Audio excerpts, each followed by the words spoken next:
Hello everyone, welcome to easy academic solution. তো আশা করছি তোমার সবাই অনেক বেশি ভালো আছো।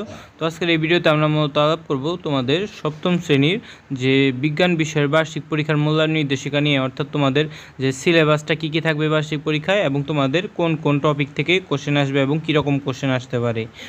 তো তোমরা যারা নতুন আছো এবং এখন যারা চ্যানেলটিকে সাবস্ক্রাইব করেনি, দ্রুত সাবস্ক্রাইব করে নাও। তো দেখো, তোমাদের যে শিক্ষকের জন্য প্রশ্নপত্র প্রণয়নের জন্য একটা নির্দেশনা দিয়েছে, সেখানে দেখো কী বলা হয়েছে যে শ্রেণী ও শ্রেণীর বাইরে শিক্ষার্থীর বিভিন্ন কাজের উপর ভিত্তি করে শিক্ষণ কাজের মূল্যায়ন করতে হবে। তো তোমাদের যে বিভিন্ন শ্রেণীকক্ষে কাজ করতে দেওয়া হয় সেগুলোর উপরে ভিত্তি করে এই কাজগুলো হবে।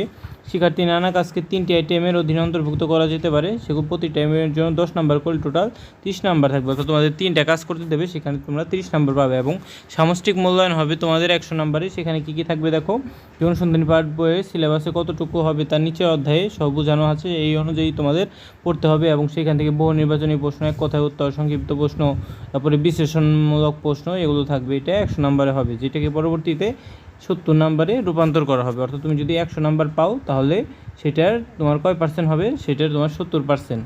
70% মানে তুমি 100 পেলে হবে 70 নাম্বার। আবার যদি 90 পেলে হবে সেটার 70%। অর্থাৎ 90-70% কত হয়, 90-70% হয় তোমার 63 নাম্বার। তো তুমি যদি 90 পাও তাহলে পাবে 63। আর আগের যে 30 ছিল, এই যে 30 সেখানে এই 30 যোগ হবে, তোমার টোটাল নাম্বার হবে তখন কত, 93।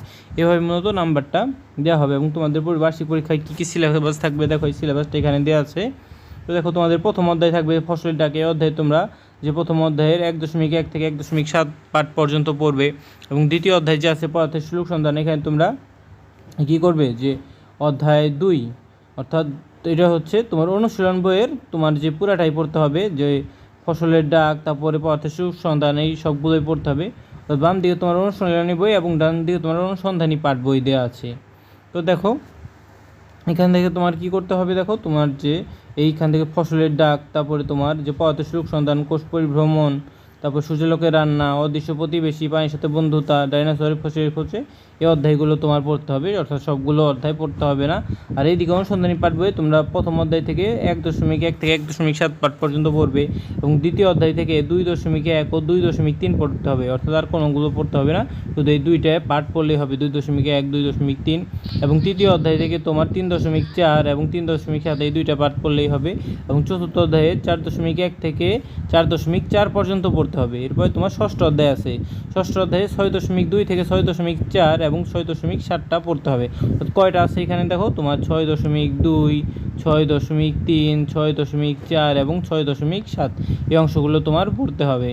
এরপরে আছে কি তোমার যে কাজ, শক্তি, ক্ষমতা, এখানে তোমার 8.1, 8.3, 8.4 থেকে 8.6 পর্যন্ত পড়তে হবে। এরপরে তোমার পঞ্চম অধ্যায়ে দেখো কি আছে, অণুজীব জগৎ, এখানে তোমার 5.1 থেকে 5.5 পর্যন্ত পড়বে।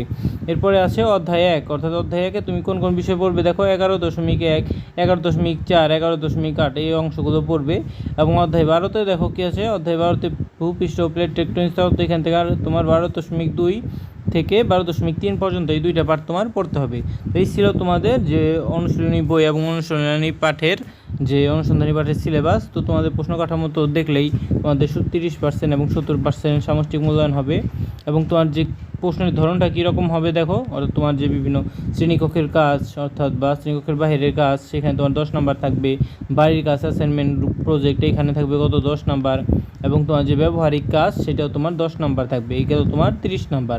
এবং তোমার প্রশ্নগুলো কীভাবে হতে পারে দেখো, তোমার যে বিভিন্ন বহু নির্বাচনী প্রশ্ন থাকবে, নৈর্ভিত্তিক থাকবে 15টা এবং তোমার এক কথা উত্তর থাকবে 10টা, টোটাল গেল তোমার 25 নাম্বার।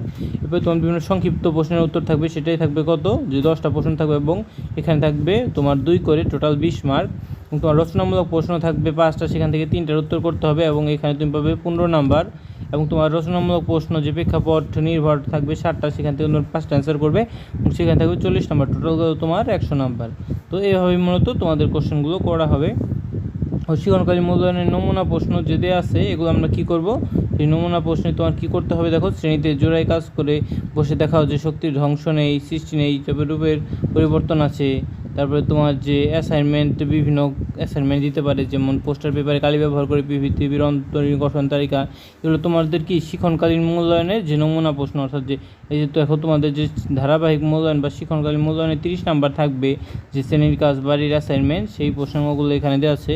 এবং তোমার ব্যবহারিক কাজ কি থাকতে পারে, যে শ্রেণীতে দলগতভাবে যে পরীক্ষণের মাধ্যমে প্রমাণ করা যে কেরাসন পদ্ধতিতে পদার্থের বিশুদ্ধকরণ করা যায়। এইভাবে তোমার যে এক একটা কোশ্চেনে তোমার 10 নাম্বার করে বরাদ্দ থাকবে, টোটাল তোমার 30 নাম্বার। তো আশা করছি এটা বুঝতে পেরেছো। তো আজকে এই পর্যন্তই। তো এরপরে আমরা কী করবো, পরের ক্লাসে আমরা তোমাদের যে নমুনা প্রশ্নটা সেই নমুনা প্রশ্ন নিয়ে আলোচনা করবো, তো তোমাদের প্রশ্নের ধরনটা কীরকম হবে।